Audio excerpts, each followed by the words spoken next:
Hi, good day. My name is Jason Stegeman. I'm here presenting at the vBrownBag vForum 2015, and I really appreciate the offer to actually come and talk to you about my experiences today.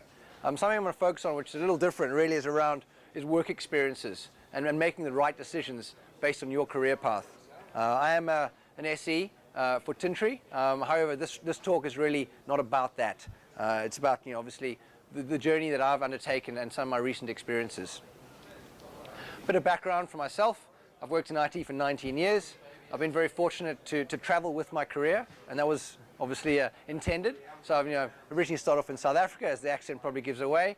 But also lived in the UK and Ireland and Belgium for 10 years, spent a little bit of time in the US, and then more recently moved to Australia. For the past 10 years, I've really sort of taken a very conscious decision about what I wanted to focus on for my career.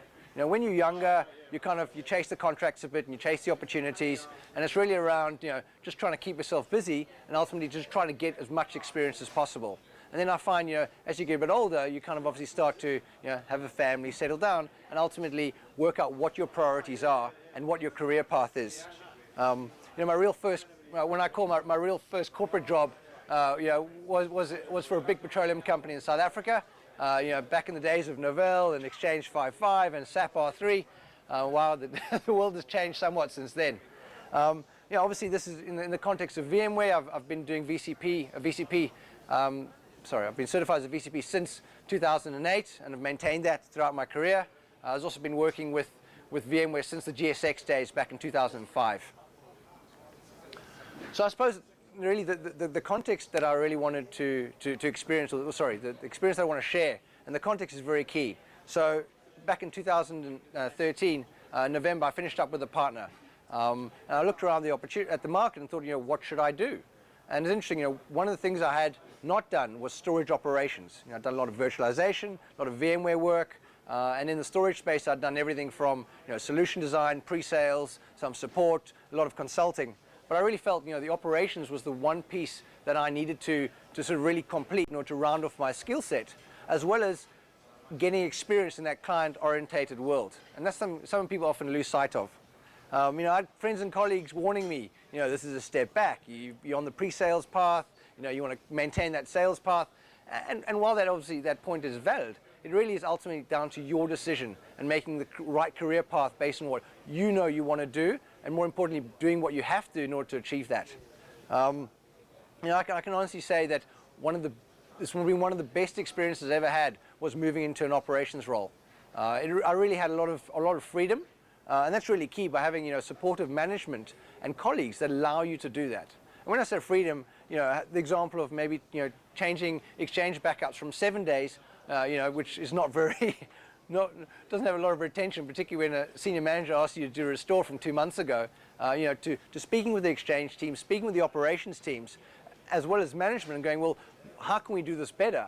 And then coming back with them a solution, which ultimately ended with 30 dailies, and then another additional 12 monthlies, which ultimately gave us that year's worth of retention. While it doesn't make any difference to my role, the key thing is it ultimately makes the Exchange team much more capable of what they do, but more importantly, it helps the business out, particularly when it comes to regulatory issues or issues that need to be resolved through historical emails.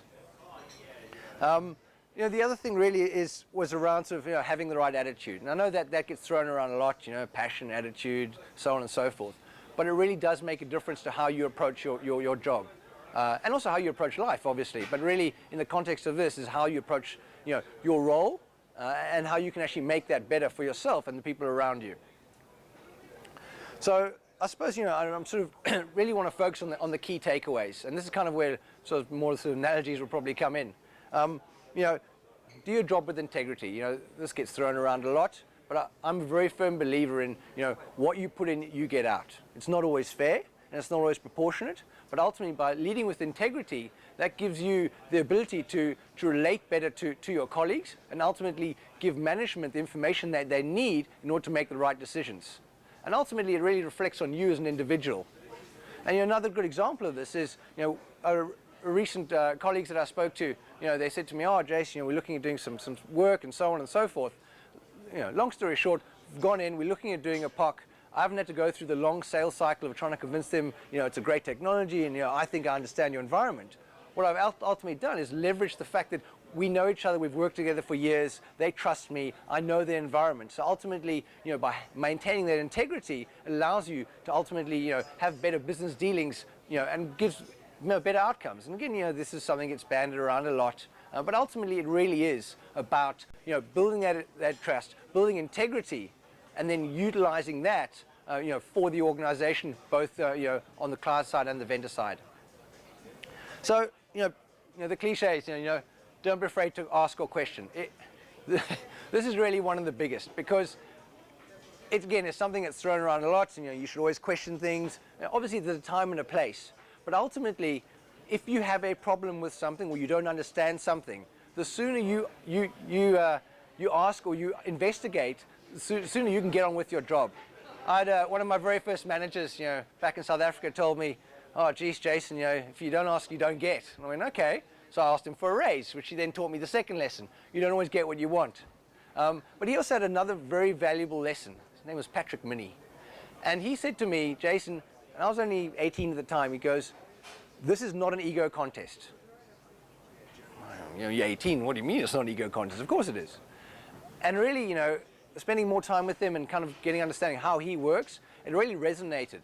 Because it's not about me doing an implementation or me doing a project or, wow, I stayed up till 3 o'clock in the morning to implement a solution. It's ultimately, making a collective. Because when you go to bed at 3 o'clock, someone else has to worry and pick up the pieces the following morning. There's service desk, there's help desk, there's operations staff, there's specialist teams, there's management, there's communication that need to go out the next day to the relative teams. The key thing is that should not be overlooked. Gaining general experience, I was fortunate enough that I contracted for the majority of my early career, for actually 12 years. And while some people said jack of all trades, master of none, what it really allowed me to do was to understand what area I wanted to focus on, what area was I passionate about, and what area was actually was aligned with my skill set and my personality. And I can't stress this enough. Get out, try different things. Try developing, try networking, try support, try architecture. So obviously, these opportunities are not always there. However, you need to make them right. You need to ask the questions. You need to really get yourself out there. And back to one of the points really is around, you need to maintain your network. This is colleagues old and new. This is social media, events like this. It's really about getting yourself out there and maintaining those professional relationships. Because you can't email someone after 5 years, go, "Hey mate, we worked at so-and-so, can I have a reference? Hey mate, oh geez, let's go, I've got a great solution for you, you must buy it." It doesn't work that way. Ultimately, if you maintain those relationships, and you maintain it doesn't necessarily have to even be friendships, but just relationships. It's much easier to call on someone and go, "Hey, I've got this product, I think it would be a great fit based on your requirements," or let's have a meeting about a coffee just to discuss what's available and if there is a fit. And the other thing also is, I've seen it sort of, time and time again, people often want to force an issue. They want to force a solution or force a particular technology, the square peg for the round hole scenario, on an organization. And while this could be very short-sighted, because yes, you get the sale in the short term, you have to think of the knock-on effect of that. And one thing that I realized, working in client land again, is really an appreciation for budgets. An appreciation for proposals that need to be written to different people within the organization. I remember writing a very big storage proposal, and I was admittedly using up half of the entire CapEx budget for the year. It was a very good project, and we had a lot of business benefits around that, and cost analysis, and all the due diligence that you'd expect. However, writing business cases for different parts of the business, i.e. the CIO, that's one thing. Writing for the board is an entirely other different beast, one that I had not experienced and did not fully appreciate. Suffice to say, it does not happen overnight. The other thing is, it's just really, by having different experiences, makes you really appreciate the different phases and different phases of the IT life cycle. There's everything from procurement in a client land all the way through to the vendor SE. There's so many different pieces of the puzzle and cogs within that equation. And really one must be cognizant of that, because by having a good understanding, you can appreciate when a customer says to you, "You know what, we don't have the budget right now." Instead of just going, oh, geez, I've just wasted, X number of weeks or months trying to get this deal through, you can go, okay, great, that's ideal, that's not ideal. However, when are we looking to get that budget? As opposed to sort of the aggressive approach of, oh, well, why not? That's not good enough, you're wasting my time. And we've all seen that, unfortunately. Never let emotions get involved. I mean, this is kind of, one of the old wives' tales of sorts, but never sell emotionally and never get emotional at work, because it never leads to any successes, ever, other than feeling better about your ego. So finding a mentor is an interesting one, because it's something that, again, gets banded around a lot.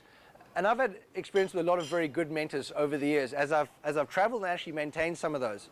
And a very interesting point is, often people assume that your mentor needs to be your manager, or your manager's manager, or someone that you work your first job with. And while that is relevant sometimes, it can also be a very dangerous equation sometimes, because people have different pressures within their job and wouldn't always give you the right information that you think you might be getting. I'm not saying it doesn't work. However, sometimes choose a mentor that actually has nothing to do with IT. It could be a family friend that's a lawyer. It could be your financial advisor. It could be a variety of people. But ultimately, choose someone who has experience, not necessarily in your field, but at the same time can advise you on ultimately life decisions or business decisions, rather than what's right for you in the storage market or the network market. And really, money's the interesting one. This has worked for me, and by no means I say this is for everyone. But I've always considered money to be a contributing factor. Sure, we all have lifestyles and families and things that we have to maintain, so one needs to be aware of that. However, money is a contributing factor, not a deciding factor. This has been very well for me, and ultimately has shaped my career. And I've seen so many people, particularly in the contracting world, if I get an extra $50 a day and do something that I'm not geared for, but I'll get the job because I know somebody, well, that doesn't really benefit your career. It's a very short-sighted decision in order to get what ultimately is not very much extra money. For something that's double, sure, that changes the equation, but there's very few jobs that we work in that something pays double to what you specialize in already. So yeah, I really don't have very much more to say on what I've discussed, and I really hope that this will be taken sort of, in a constructive manner. This is by no means a self-centered view, and really, when Craig asked me to share his experiences, at first I wasn't sure, I didn't have enough time, and we've all got these pressures of our life and jobs, and obviously with the event happening. But then, after a bit of thought and just after a bit of sort of putting my thoughts down, I was like, actually, I'd love to share this experience. And again, I'm not saying that this is the tried and tested rule and it's the only way. I'm saying this is something that's worked for me. So hopefully, some of the experiences I've talked about, you do resonate with, and some of them don't. That's fine. But the key thing is, these key points about leading with integrity, building your network and maintaining that network, they are really imperative. And making the right career decisions for your career path is again, probably equally as important. Great. Thank you very much for your time.